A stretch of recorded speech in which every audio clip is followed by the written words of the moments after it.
En la época de San Agustín, alrededor del siglo IV, en la Iglesia ya se hablaba del purgatorio, pero recién el Concilio de León, en el año 1274, adoptó el término purgatorio para denominar el lugar donde se purgan las almas.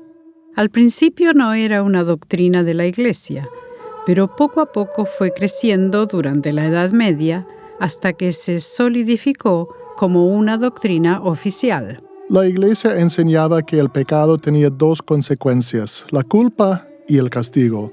De la culpa, uno podía hacerse cargo confesándose con un sacerdote, pero luego venía la segunda consecuencia, que era el castigo. La idea era que, cuando uno confesaba sus pecados, el sacerdote le absolvía. Pero esa absolución solo cubría la culpa por los pecados y no el castigo. Por lo tanto, uno todavía tenía que pagar ese castigo. ¿Y ese castigo debía suceder en esta vida o en el purgatorio? Así nació la idea que las oraciones de la Iglesia podían servir para sacar almas del purgatorio. Así es que, en la época de Lutero, la doctrina del purgatorio era aceptada tanto a nivel oficial como popular.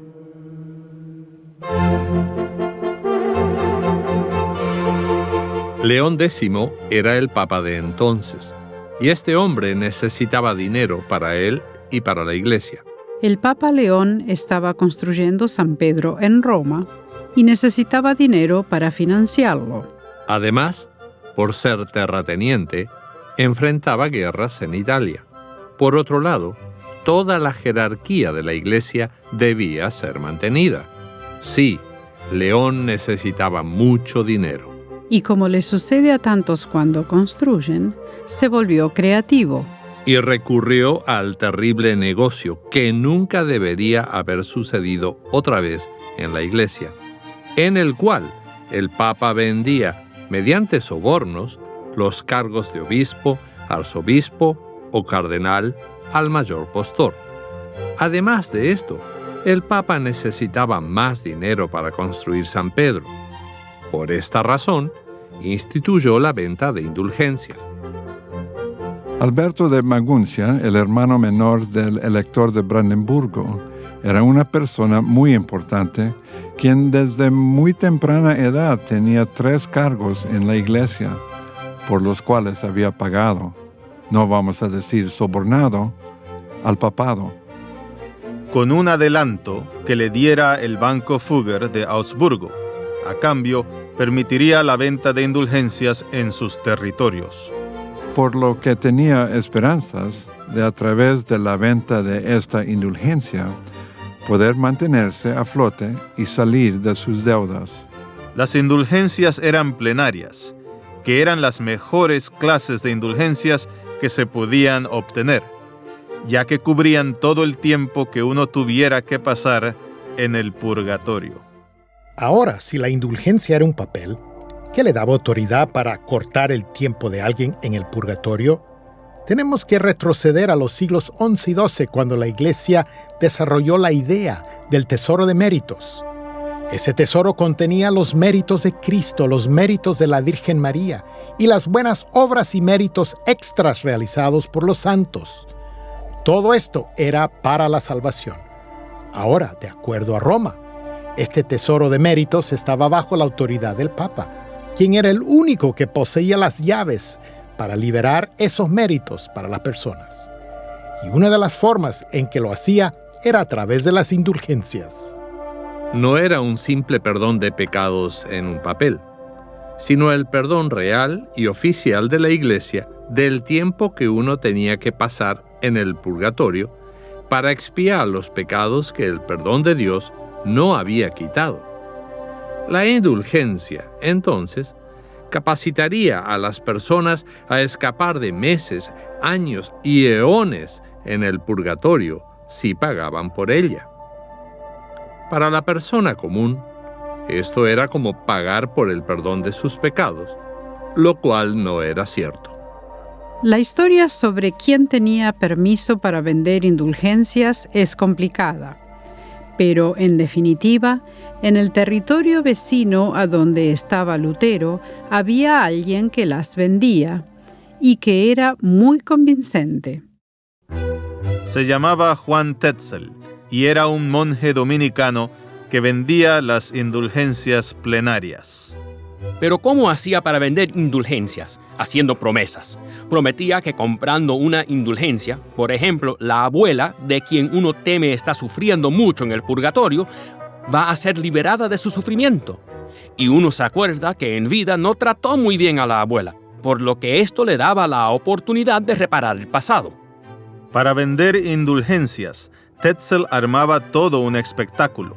Primero, hacía un desfile al que le seguía un show donde presentaba un cofre grande. Y luego decía un discurso. Piensen en sus amigos, en sus seres queridos, en su madre o su padre que están en el purgatorio, en el fuego. Tan pronto como la moneda cae en el cofre, un alma sale volando del purgatorio. Y esto era jugar con las emociones y con la sensibilidad de las personas. Y las personas le creían. Sí, yo quería mucho a mi abuela, así es que voy a hacer lo que pueda por ella. Tetzel era un buen vendedor. Y cuando uno tiene miedo de lo que le va a pasar cuando se muera y quiere tomar precauciones, las indulgencias suenan atractivas. Sin embargo, en su afán por vender, hacía afirmaciones teológicas que estaban totalmente equivocadas, y eso fue lo que Lutero no pudo tolerar. Cuando Tetzel quiso vender sus indulgencias en Wittenberg, Federico el Sabio no se lo permitió, pues tenía su propia colección de antigüedades que constaba de 17,000 piezas de todo tipo. Esencialmente, una antigüedad es una cosa vieja que de alguna forma estaba conectada con la iglesia. Si eran verídicas o no dependía de cuán creyente uno fuera. Por ejemplo, una podía ser un trozo de la mandíbula de Sansón o un retazo de la túnica de María. Vale decir que esto lo estoy inventando, pero se trataba de cosas de ese calibre. Así que, si uno iba a ver esas antigüedades y ofrecía determinadas oraciones delante de ellas, podía obtener perdón. Y se dice que si uno llegaba a ver todas las antigüedades que Federico tenía en una colección, podía ganar casi 2 millones de años fuera del purgatorio, lo cual es bastante extraordinario.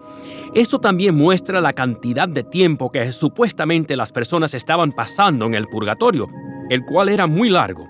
Pero, ¿de dónde salió todo esto? Es que todo formaba parte de un sistema muy elaborado y sumamente complicado que ya estaba bien establecido en la época de Lutero. Tetzel las vendía en Jüterborg, una aldea cercana a Wittenberg, por lo que entre ambas había mucho tráfico. Lutero se dio cuenta de esto porque notó que cada vez eran menos las personas que iban a confesarse, y algunas incluso le mostraban a Lutero las indulgencias que habían comprado y le pedían su opinión. ¿Es cierto que tienen el poder que dicen tener?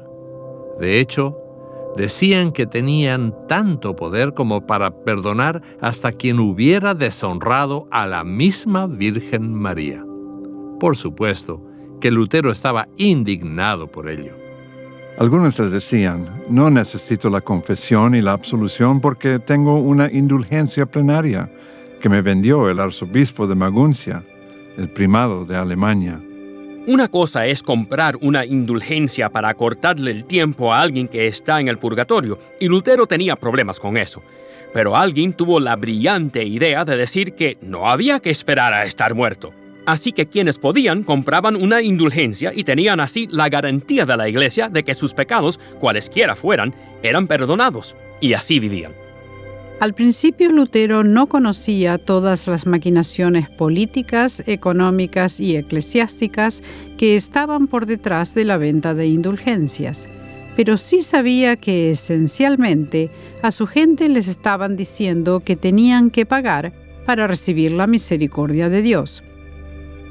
Y para él eso estaba mal. Lutero predicó contra las indulgencias, pero también quiso tener un debate sobre ellas. Para ello, hizo lo que todo académico habría hecho. Escribió unas tesis en latín sobre el poder y la eficacia de las indulgencias, 95 proposiciones para debatir, las cuales publicó el 31 de octubre de 1517, con la esperanza de tener una discusión educada. También envió una copia a Alberto de Maguncia, quien a su vez se la envió al Papa. El pueblo se apropió de una copia y la tradujo del latín al alemán, y muy pronto fueron publicadas en la nueva imprenta de Gutenberg. De pronto, Lutero se había convertido en una celebridad en Alemania. Las 95 tesis comenzaban diciendo: cuando nuestro Señor y Maestro Jesucristo dijo, arrepiéntanse, en Mateo 4:17, quiso que la vida entera de los creyentes fuera una de arrepentimiento. Esta palabra no puede ser comprendida como refiriéndose al sacramento de la penitencia, según es administrado por el clérigo. La tesis 27 dice: ellos predican solo doctrinas humanas que dicen que tan pronto como la moneda cae en el cofre, un alma sale volando del purgatorio.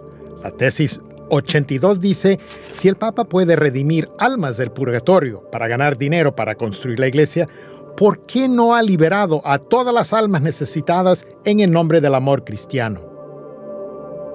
Cuando publica las 95 tesis el 31 de octubre de 1517, Lutero todavía es un buen católico, aun cuando está comenzando a desafiar esas cosas, y todavía es devoto de la Iglesia.